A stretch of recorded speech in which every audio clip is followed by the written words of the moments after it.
Bom, eu vou passar a palavra rápido para o Gonzalo Aguilar. O Gonzalo, ele é crítico e professor de literatura brasileira na Universidade de Buenos Aires, doutor em literatura, e é um profundo conhecedor da poesia concreta brasileira. É um grande especialista em arte e cultura brasileira em geral. Também escreve para cinema. Ele tem inúmeros livros publicados, vou destacar 2, Poesia Concreta Brasileira, As Vanguardas na Encruzilhada, que eu usei bastante, na Encruzilhada Modernista, e o último que ele lançou aqui no Brasil, sobre Hélio de Sica, A Asa Branca do Êxtase. Gonzalo possui uma estreita relação com o nosso país, digo que é argentino até por acaso, e também com a obra de Augusto. E para provar que ele é argentino por acaso, ele vai fazer a palestra em português para a gente. Gonzalo, é com você. Dado. Bom, quero agradecer ao Daniel o convite. Está bem aí? A pessoa da produção e do SESC e, obviamente, Augusto pelo convite. E eu peço desculpas, mas eu vou falar na língua do futuro, que é o portunhol. Então, e também vou falar de uma coisa que falou Augusto, que é a poesia e a política, em Augusto de Campos, mas não desde o ponto de vista da atualidade ou da política mesma, mas desde a poesia. De que maneira a poesia de Augusto faz que nós repensemos na nossa relação com a política, no sentido amplo, né? O fato de que Augusto nunca deixa de ser poeta. Ele sempre fala, quando fala de crítica, traduções, nas coisas que ele faz, ele sempre é poeta. O mais enigmático ainda, eu diria que ele é ex-poeta, como ele diz. Então, a pergunta é que coisa nos diz da política o ex-poeta desde o poema, desde a poesia?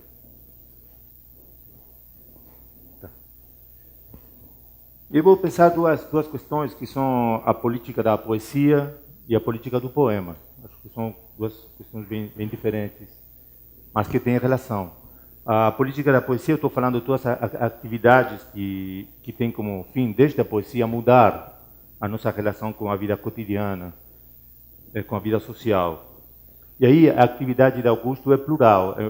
Ele vai desde as traduções até os manifestos, desde a crítica até a performance. E sempre se pensa em Augusto como um poeta de vanguarda, né? Mas eu gostaria de pensar nessa dimensão da política da poesia, em Augusto como um poeta arquivista, no sentido que ele se mergulha no arquivo para encontrar pérolas no fundo do oceano, como aconteceu com os livros sobre Kilker, Soussandra de Ipagu, ou com as participações nas edições primorosas da revista Antropofagia e do Homem do Povo. E aí ele entra no arquivo e faz perguntas que são muito interessantes. Por que esquecemos alguns autores? Por que alguns poetas ficam esquecidos, como o caso de Soussandra ou de Kilker? E aí ele faz o que eu diria uma pedagogia da dificuldade. Vou falar muito disso. Uma pedagogia do difícil. Que sempre, como dizia o José Lezama Lima, acho que parece ser uma frase de Paul Valéry, só o difícil é estimulante. Né? Essa ideia, acho uma ideia política, no sentido amplo. Né? E o que ele procura no arquivo são coisas que parecem como restos, como coisas que ficaram fora do que seria o cânone. Né? E quando ele procura alguma coisa, o mais importante é o nexo com o presente. Não é uma coisa um poeta arquivista no sentido do antiquário, né? No sentido de ativar esse arquivo para o presente e provocar uma provocação para os vivos, para procurar mais invenção. E eu acho que a entrada no arquivo é uma entrada que poderia ser considerada política, no sentido mesmo do que o Jacques Derrida, quando ele fala do arquivo, ele diz que é a questão da república, é a questão do que é muito importante para as pessoas ter um ingresso ao arquivo e ter um controle do arquivo. Um controle não, uma relação forte com o arquivo, né? Aí tem só uma questão da democratização do arquivo, do que fica, digamos, como secreto, que o poeta traz à luz. Mas também a possibilidade de ler esses documentos ou entrar nesse arquivo com a palavra poética. E aí o que ele faz com Euclides da Cunha, quando ele pega os sertões, todos sabem que é um texto de prosa, mas ele procura aí os pequenos poemas que o Euclides Parnassiano ele poderia ter feito nesse livro. E nessa relação, e nesse poema, ele está mostrando a sobrevivência das vítimas na arte do epitáfio. Eu acho que é uma questão aí muito forte na poesia de Augusto, mais nos últimos anos, que é a conversa com os mortos. E que no arquivo os mortos falam, e as diferenças então se apagam. E aí um morto como Euclides da Cunha, pelo encontro com Augusto de Campos, com a leitura poética de Augusto de Campos, está falando de uma coisa que é muito presente para nós, que é a questão das vítimas da violência, né? A ideia do arquivo já estava no Pai Delma, obviamente, no sentido mais, talvez, de atualidade, mas eu acho muito importante quando ele começa o resgate de Soul Sandard, porque o resgate que ele faz de Soul Sandard, o Haroldo de Campos, é um resgate para o presente, mesmo se você vê o que acontece nos anos 70, quando depois do anos 68, do Acto Institucional 5, tudo isso, é que Soul Sandard serve como uma chave para muitos artistas jovens. Eu estou pensando nele Oiticica, o Caetano Veloso, o Torquato Neto, onde a língua de Soul Sandard serve como uma língua de comunidade, está formando uma coisa com essas palavras difíceis, essas palavras herméticas, mas está formando como uma certa comunidade para entendidos, né? E aí você vê como o resgate que eles fizeram no princípio dos anos 60 está atuando numa situação política determinada, assim como depois, hoje, pode-se ler a revisão de Soul Sandard sobre a óptica da República, né? Todos sabem que ele era muito republicano, era quase um republicano radical, né? Então, o arquivo é o presente, não é o passado, né?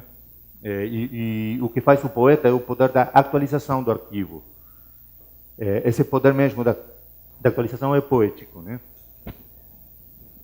Então, aí tem um monte de forças da cultura e da língua que o poeta está fazendo com essa, que eu chamo, política da poesia.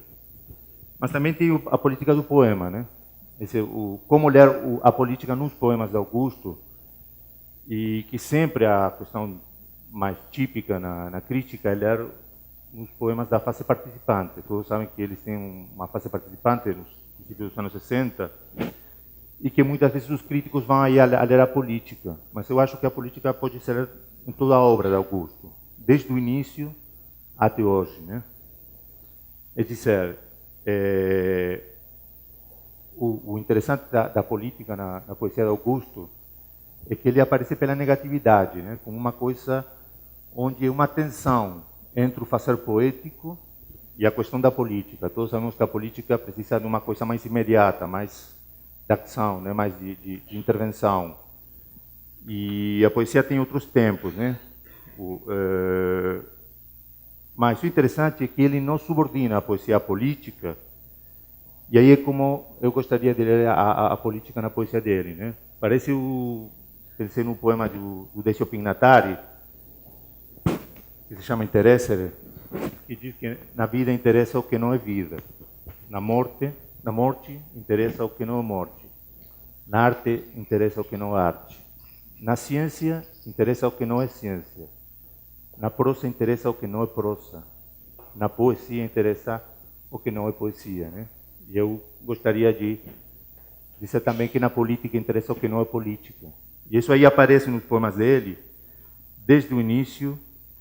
E aí eu me pergunto muito por que os poemas de Augusto hoje são tão políticos. É dizer, você compara os poemas que se fizeram nos anos 60, os poemas mais políticos, vamos dizer, o João Boa Morte, Cabra Marcado para Morrer, que é um poema de Ferreira Goulart, que é um poema ultra político, do CPC, assim, com uma questão do engajado, né?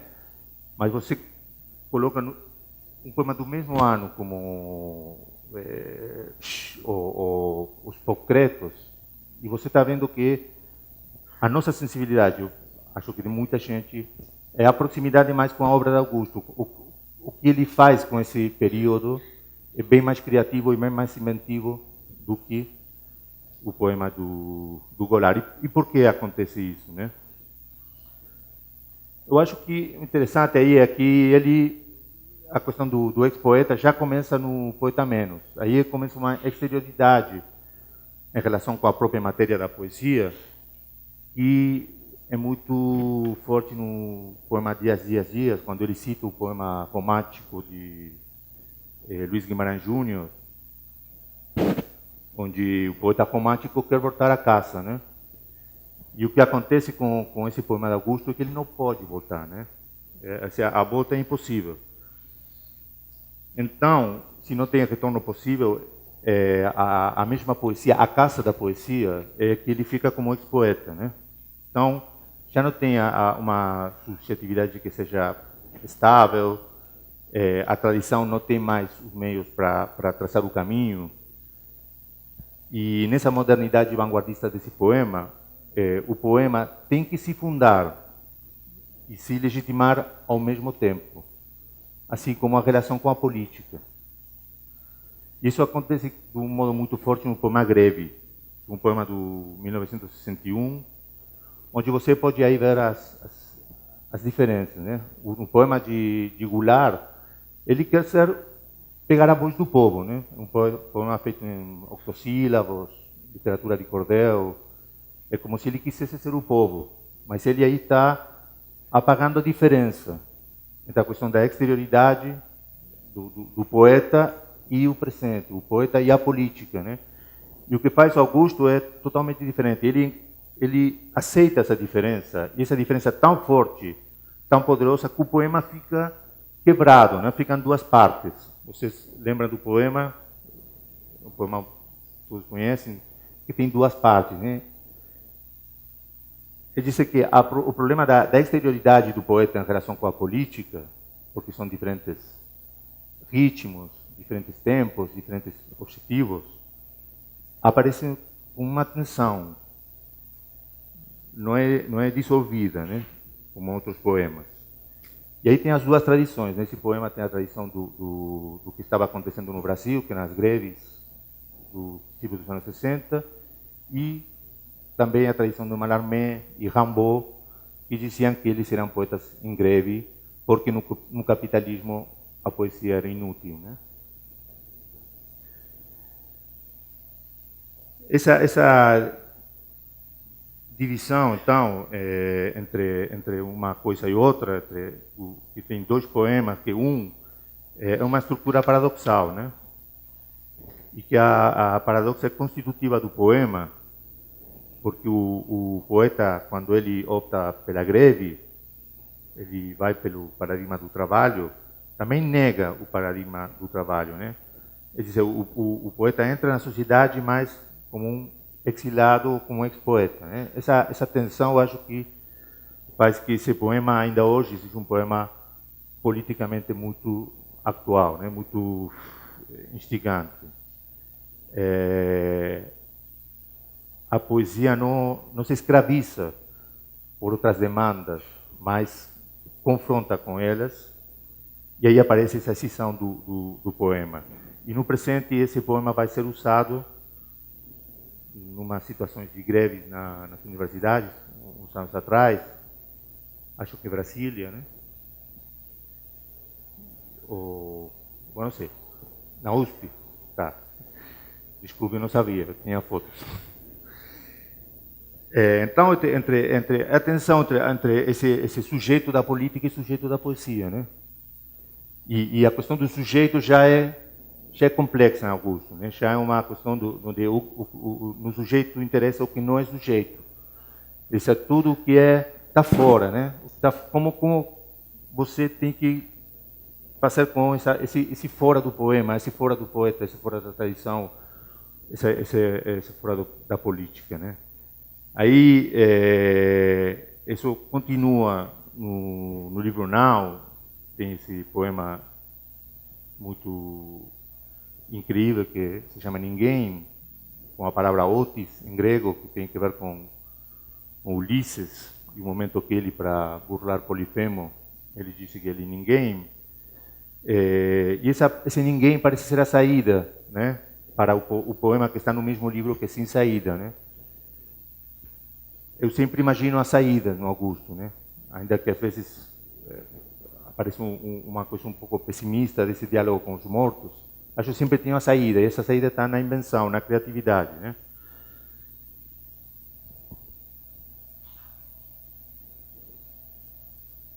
Mas o que acontece então no poema, nos poemas de Augusto com os vivos, né?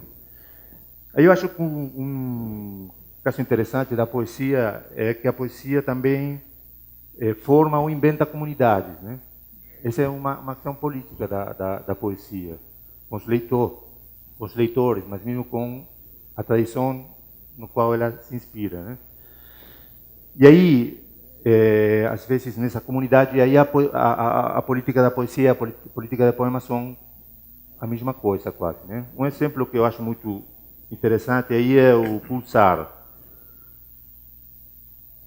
onde sempre na poesia concreta tive essa questão da criação coletiva, né? No princípio da época dos manifestos, eles queriam fazer oficinas, mesmo tinha uma certa ideia de fazer poemas anônimos, que depois não deu certo, mas a ideia é sempre do grupo, né, de fazer uma questão do criação coletiva, que depois vai virando, eu acho mais interessante também, entre o que seria uma construção que construtiva no sentido de projeto, de plano, mas que é muito mais aberta ao acaso, o que pode acontecer. Isso nos anos 60, e Pulsar um caso desses, porque o Augusto utilizou aí o letracet, que é uma coisa que existia, que eu explicar para os mais jovens, que era um cálculo que você pegava as letras e tinha que, assim, uma coisa inconcebível se você vê desde o computador.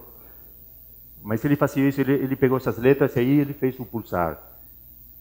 E aconteceu que depois ele descobriu que o que fez essas letras foi o Milton Glaser, que é um grande criativo norte-americano que fez a famosa I Love New York e também criou esse tipo de letra que se chama Baby Teeth, que é a fonte que o Augusto de Campos utiliza, sem saber Augusto e, obviamente, sem saber Milton Glaser.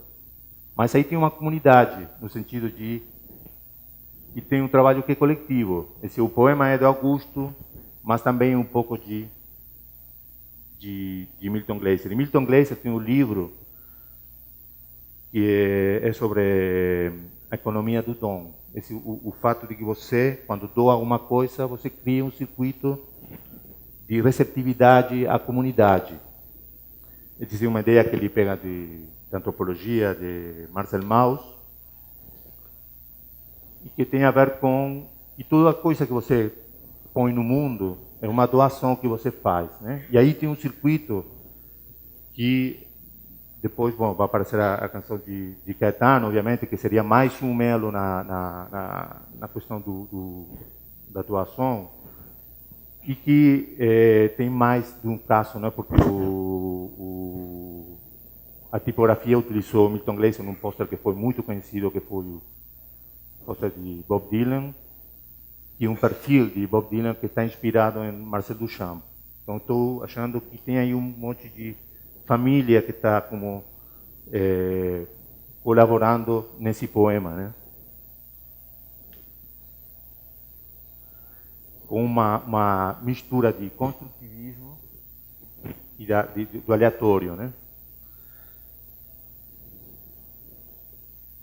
Aí temos a questão dos próprios poemas já mais políticos, que se chamam mais políticos, como foi quando foi a exibição dos Pop-Cretos, e o grande poema que é o poema do 66, no Augusto um pouco posterior à exposição do 64. Mas que aí tem, nesse poema, tem uma frase que é muito conhecida do Miguel Arraes, que era um lutador do Pernambuco, das ligas camponesas, se não me engano, que diz saber viver, saber ser preso e saber ser solto, né? E aí temos o fato de que os políticos e os poetas estão falando a mesma língua. A língua é comum, todos falamos a mesma língua. Às vezes os políticos não entendem que, ao falar a língua, também tem que fundar uma língua. Não é um caso que seria estranho. Os grandes políticos também foram grandes inventores de linguagem. Estou pensando, por exemplo, em José Martí, o grande escritor cubano, né? O grande político também. E aí o Augusto encontra nesse político, nessa frase, uma questão poética. Se a questão do arquivo aí aparece com essa relação com o que é a língua que é comum para todos, né? Aí eu queria citar mais uma vez o Décio Pignatari, que ele tem muitos insights sobre a questão da política e da poesia, e ele tem uma definição que diz assim, o Décio Pignatari, não? Mas o que vem a ser a ideologia poética? E o Décio mesmo responde: é um pique, um mergulho, um pulso, uma pulsão, um impulso que nasce do sentimento de encarnação e reencarnação da palavra em relação à vida. Abrir os vãos da sensibilidade através da palavra, na palavra, tem tanta força ideológica quanto fazer pregações políticas de resistência e libertação. E isso que eu vejo na língua, eu vejo que talvez para mim é a mais importante do que eu chamaria de política da poesia de Augusto, e que é a invenção do espaço público, que é sempre um problema próprio da arte e da política, né? No meu livro sobre Tizica eu falo muito sobre isso, no momento que o espaço público foi sequestrado pelo poder, né?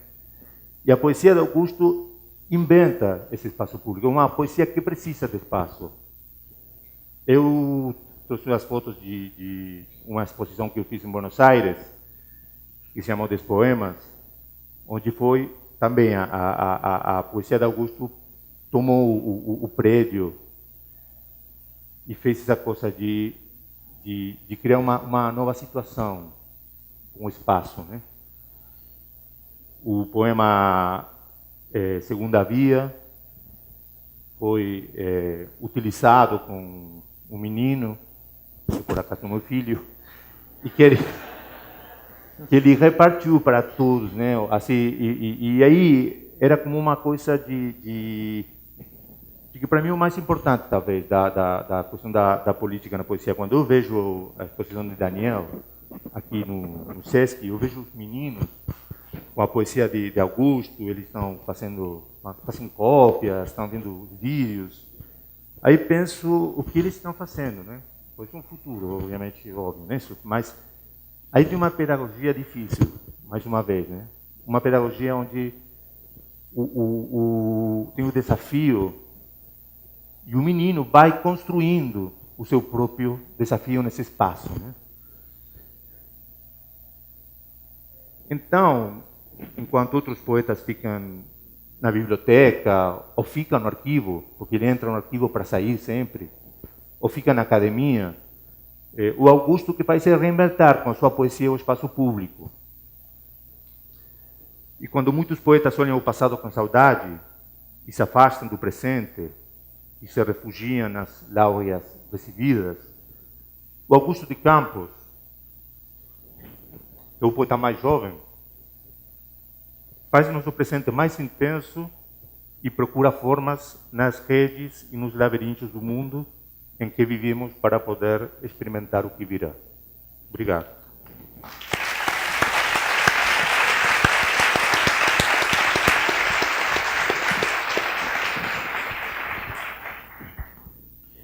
Gonzalo, até respondendo já uma coisa que eu fiquei pensando, coisa do ex-poeta que você disse, por exemplo, do Poeta Menos. Quando eu fui fazer a exposição, que eu vi o primeiro livro de Augusto, de 1951, O Rei Menos o Reino. Já no título, ele coloca o poeta como rei e depois tira o reino desse poeta. Então, já naquele momento, eu acho que, enfim, o ex-poeta já estava aparecendo, já desde aí. Tem aquele primeiro poema que já está ali também a questão da linguagem, areia, areia, areia, que ele vai... Esse poema ele leu com ninguém. Com ninguém uma junto, mistura exatamente, de tempos e tudo isso. Então, assim, faz pensar que esse ex-poeta, na verdade, está presente sempre, realmente, na obra, mesmo na anterior.